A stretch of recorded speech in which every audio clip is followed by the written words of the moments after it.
लक्षात राहील. आणि काही प्रतिक्रिया येतात, राजकीय नेते आपल्या भावना व्यक्त करतात, काही मंडळी प्रतिक्रिया देतात, पाहूया.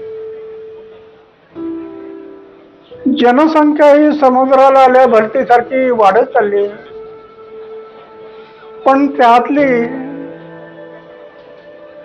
अजित पवारांसारखी माणसं जी हरवत चालली आहे, ही या देशाची समाजाची फार मोठी हानी आहे, असं माझं मत आहे. या प्रसंगी मी अधिक काही बोलणार नाही. ही दुर्दैवी घटना असल्यामुळे एवढंच म्हणू शकेल की ईश्वराने त्यांच्या आत्म्याला चिरशांती लाभावी द्यावी.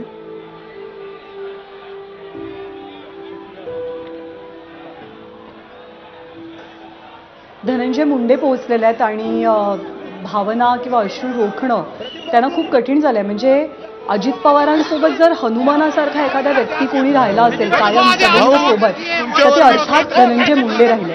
धनंजय मुंडेंनी प्रत्येक टप्प्यावरती, प्रत्येक चढ उतारावरती अजित पवारांना साथ दिलेली आहे. कौटुंबिक पातळीवरचे, राजकीय पातळीवरचे स्नेहबंध या दोघांनी जपलेले आहेत. आणि देवेंद्र फडणवीसांनी सुद्धा त्यांच्या प्रतिक्रियेत जो उल्लेख केला की दिलदार, दमदार आणि वैयक्तिक लॉस असं देवेंद्र फडणवीसांनी म्हणण्यामागचं एक कारण होतं. त्यांनी त्याचा उल्लेख केला की खूप कठीण काळात आणि संघर्षमय काळामध्ये आम्ही एकत्र राजकारण केलं आणि म्हणून तो धक्का पचवणं आज कठीण असल्याचं मुख्यमंत्र्यांनी सुद्धा म्हटलं. आणि तेच धनंजय मुंडेंच्या बाबतीत सुद्धा म्हणावं लागेल की धनंजय मुंडे हे प्रत्येक वेळेला अजित पवारांच्या पाठीशी ठामपणे उभं राहिल्याचं. म्हणजे तो ऐतिहासिक काळ होता 2019चा की जेव्हा राष्ट्रवादीचे काही सदस्य अजित पवारांच्या पाठीशी उभे राहिलेले होते. त्यांनी शपथ घेतल्याच्या नंतर त्या काळामध्ये असो, चढत्या काळामध्ये असो, उतरत्या काळामध्ये असो, कौटुंबिक पातळीवरच्या प्रत्येक प्रसंगात असो, धनंजय मुंडे हे कायम सोबत राहिले. आणि त्यामुळे धनंजय मुंडेंची साथ आणि धनंजय मुंडेंचं दादांवरचं असलेलं प्रेम हे कधीच लपून राहिलं नाही आणि तेच त्यांच्या अश्रूंमधनं आता बाहेर पडत असल्याचं आपण पाहतो. आणि कौटुंबिक पातळीवरचा जसा खूप मोठा धक्का आहे, म्हणजे न भरून येणारी ही हानी आहे पवार कुटुंबासाठी. कारण पुढचं नेतृत्व हे अर्थातच म्हणून अजित पवारांकडे पाहिलं जात होतं. आत्ताच्या महापालिका निवडणुकीच्या वेळेला दोन्ही राष्ट्रवादींना मोठा धक्का बसला, राजकीय गणितांचा विचार करता, आकड्यांचा विचार करता. पण या पराभवातनं सावरून, या पराभवाला स्वीकारून आम्ही आता पुढे चाललोय असं म्हणत या दोन्ही राष्ट्रवादी एका टप्प्यावरती आलेल्या होत्या की त्यांचं मर्जर होईल किंवा दोन्ही राष्ट्रवादी एकत्रित येतील. ह्या सगळ्याचं काय होणार याची चर्चा असतानाच अजित पवारांचं जाणं हे अनेक अर्थांनी धक्कादायक आहे, राजकीय दृष्ट्या सुद्धा आणि कौटुंबिक दृष्ट्या सुद्धा. कारण सर्वांना आधार एक प्रकारे म्हणजे शरद पवारांच्या सोबतीनं हे अजित पवार राहिलेले आहेत. इतर मंडळी अर्थातच त्यांच्या घरात आहेत, पण जसं आपण सुरुवातीला म्हटलं तसं की सामाजिक आणि राजकीय जीवनात ऍक्टिव्ह असलेली पवारांच्या घरातली दोन व्यक्तिमत्व आहेत. त्यामुळे कायमच त्यांच्याभोवती घरही फिरलेलं आहे आणि राजकारण सुद्धा फिरलंय, पक्षही फिरलेला आहे. मधल्या काळामध्ये आपण बघितलं की पवार वर्सेस पवार अशा गोष्टी बारामतीत झाल्या, त्या लोकसभेला झाल्या, त्या विधानसभेला झाल्या. पण कुटुंब म्हणून ही सगळी मंडळी एकदम स्ट्रॉंग राहिली, एकमेकांच्या पाठीशी उभी राहिली. आणि हा धक्का पचवणं अवघड आहे, पण कार्यकर्त्यांसाठी, पक्षासाठी आणि कुटुंबासाठी पुढे जावंच लागेल. खरं आहे. आणि जसं आता तू उल्लेख केला, कुटुंब म्हणून एकमेकांसोबत असणं, खास करून अशा काय म्हणूया आपण अत्यंत वेदनादायी काळामध्ये एकत्र असणार. आपण आता उल्लेख केला की निवडणुकीमध्ये दोघं वेगळे राहिले.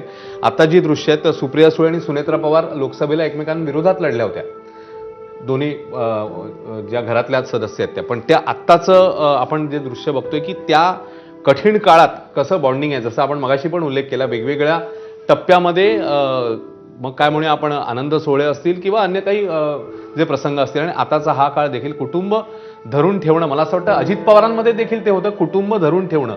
आणि आय थिंक ती फार महत्वाचं त्यांचं ते योगदान होतं.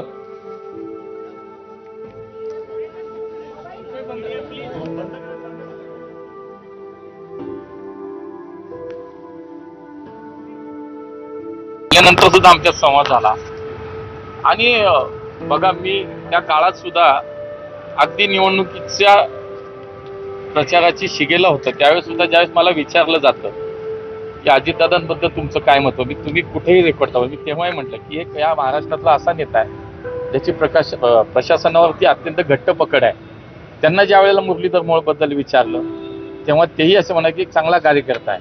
मला असं वाटतं की आमचं या राजकीय वैचारिक जी काही भिंत आहे किंवा जे काही मर्यादा आहे त्याच्या पलीकडचं एक नातं होतं आणि ते कायमच जपलं. मला असं वाटतं की पुन्हा दादांना भेटणं नाही मला या म्हणजे काहीच त्याच्यावरती मी बोलू शकत नाही.